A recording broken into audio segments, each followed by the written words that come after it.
उस समय भारत दुनिया के सबसे समृद्ध देशों में से एक था।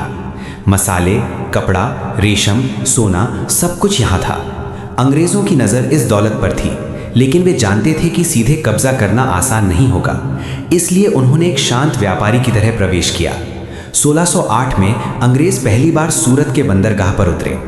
उस समय भारत पर मुगलों का राज था और बादशाह जहांगीर की सत्ता चल रही थी। अंग्रेजों ने सीधे युद्ध नहीं किया, बल्कि दोस्ती का रास्ता चुना। 1615 में सर टॉमस रो जहांगीर के दरबार में पहुंचे और बड़ी विनम्रता से व्यापार की अनुमति मांग ली। मुगलों को लगा ये लोग व्यापारी हैं, खतरा नहीं, और उन्हें अनुमति मिल गई। यही वो पल था जहां से इतिहास ने धीरे धीरे करवट लेना शुरू किया। अगले 100 सालों तक अंग्रेज व्यापार करते रहे। उन्होंने भारत के कई शहरों में अपने फैक्ट्री यानी व्यापारिक केंद्र बना लिए, मद्रास, बंबई, कलकत्ता। लेकिन इस दौरान एक बड़ा बदलाव हो रहा था। मुगल साम्राज्य कमजोर होने लगा था। छोटे छोटे राजा और नवाब अपने अपने क्षेत्रों में ताकतवर हो रहे थे। अंग्रेजों ने इस कमजोरी को पहचाना और धीरे धीरे व्यापार से राजनीति की ओर कदम बढ़ाया। 1757 आया और एक ऐसी घटना हुई जिसने भारत की किस्मत बदल दी। बंगाल के नवाब सिराजुद्दौला और अंग्रेजों के बीच बैटल ऑफ प्लासी हुआ। ये लड़ाई तलवारों से कम और साजिशों से ज्यादा लड़ी गई। नवाब के अपने ही सेनापति मीर जाफर ने गद्दारी कर दी। नतीजा, अंग्रेज जीत गए। ये जीत सिर्फ एक युद्ध की जीत नहीं थी, बल्कि भारत पर उनके राज की शुरुआत थी। 1764 में बैटल ऑफ बक्सर हुआ, जिसमें अंग्रेजों ने मुगल बादशाह शाह आलम द्वितीय को हरा दिया। अब अंग्रेजों को बंगाल, बिहार और उड़ीसा से टैक्स वसूलने का अधिकार मिल गया। यानी अब वे सिर्फ व्यापारी नहीं रहे, वे शासक बन चुके थे। धीरे धीरे उन्होंने पूरे भारत पर अपना नियंत्रण बढ़ाना शुरू कर दिया। समय बीतता गया और अंग्रेजों का अत्याचार भी बढ़ता गया। किसानों पर भारी टैक्स, भारतीय उद्योगों का नाश और हर जगह अंग्रेजी हुकूमत। लोगों के दिल में गुस्सा बढ़ रहा था। फिर 1857 आया, एक चिंगारी जिसने आग का रूप ले लिया। इंडियन रिबेलियन ऑफ 1857 शुरू हुआ। सैनिकों ने विद्रोह कर दिया। मंगल पांडे ने अंग्रेजों के खिलाफ गोली चलाई, रानी लक्ष्मीबाई ने तलवार उठाई और बहादुर शाह जफर को फिर से सम्राट घोषित किया गया। ये विद्रोह बहुत बड़ा था, लेकिन संगठित नहीं था। अंग्रेजों ने इसे कुचल दिया, लेकिन इस विद्रोह ने अंग्रेजों को हिला दिया। उन्होंने समझ लिया कि अगर भारत एकजुट हो गया तो उनका राज खत्म हो जाएगा। 1858 में कंपनी का राज खत्म हुआ और भारत सीधे ब्रिटिश सरकार के अधीन आ गया। यहीं से ब्रिटिश राज शुरू हुआ।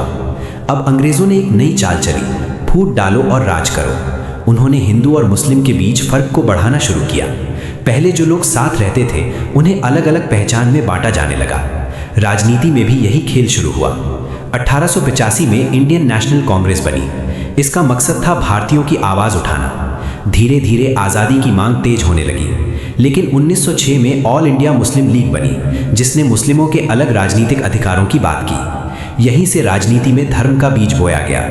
1905 में बंगाल का विभाजन हुआ, हिंदू और मुस्लिम आधार पर। लोगों ने विरोध किया, लेकिन अंग्रेज अपना खेल खेल चुके थे। दोनों समुदायों के बीच दूरी बढ़ने लगी। 1915 में महात्मा गांधी भारत लौटे। उन्होंने अहिंसा और सत्याग्रह का रास्ता अपनाया। उनके नेतृत्व में आंदोलन तेज हुए। असहयोग, नमक सत्याग्रह, भारत छोड़ो आंदोलन। पूरा देश आज़ादी के लिए उठ खड़ा हुआ। लेकिन इसी दौरान एक और धारा मजबूत हो रही थी। मोहम्मद अली जिन्ना, जो कभी हिंदू मुस्लिम एकता के समर्थक थे, अब अलग रास्ते पर चल पड़े। उन्होंने टू नेशन थ्योरी दी कि हिंदू और मुस्लिम दो अलग राष्ट्र हैं और उन्हें अलग देश चाहिए। ये विचार धीरे धीरे मुस्लिम लीग की मुख्य मांग बन गया। 1940 में लाहौर रेजोल्यूशन पास हुआ, जिसमें अलग मुस्लिम देश की मांग खुलकर सामने आ गई। अब भारत का विभाजन एक संभावना नहीं, बल्कि एक वास्तविकता बनता जा रहा था। दुनिया में वर्ल्ड वॉर 2 चल रहा था। ब्रिटेन कमजोर हो चुका था।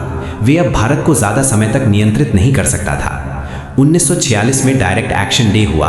भयानक दंगे भड़क उठे। हिंदू और मुस्लिम एक दूसरे के खिलाफ खड़े हो गए।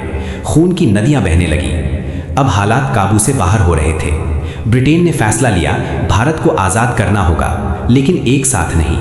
लॉर्ड माउंटबेटन भारत आए और उन्होंने योजना बनाई, देश को 2 हिस्सों में बांट दिया जाए। 1947 वो साल जिसने इतिहास को हमेशा के लिए बदल दिया।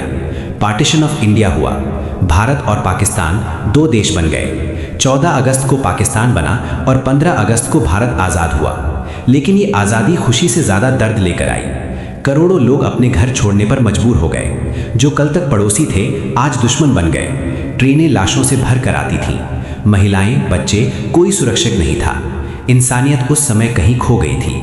सीमाएं खींचने का काम सिरिल रैडक्लिफ को दिया गया, एक ऐसा आदमी जिसने भारत को पहले कभी नहीं देखा था। उसने कुछ हफ्तों में एक लकीर खींच दी और उस लकीर ने लाखों जिंदगियां तोड़ दी। भारत के पहले प्रधानमंत्री बने जवाहरलाल नेहरू और पाकिस्तान के नेता बने मोहम्मद अली जिन्ना। दो देश बने, लेकिन दिलों में जो दरार पड़ी वो आज तक पूरी तरह नहीं भर पाई। इस पूरी कहानी में कोई एक कारण नहीं था, ये कई घटनाओं, गलत फैसलों, राजनीति और अंग्रेजों की चालों का परिणाम था। अगर फूट डालो और राज करो की नीति ना होती, अगर हिंदू मुस्लिम एकता बनी रहती, अगर नेताओं के बीच समझौता हो जाता, तो शायद इतिहास कुछ और होता। लेकिन जो हुआ उसने दुनिया का नक्शा बदल दिया और करोड़ों लोगों की जिंदगी भी।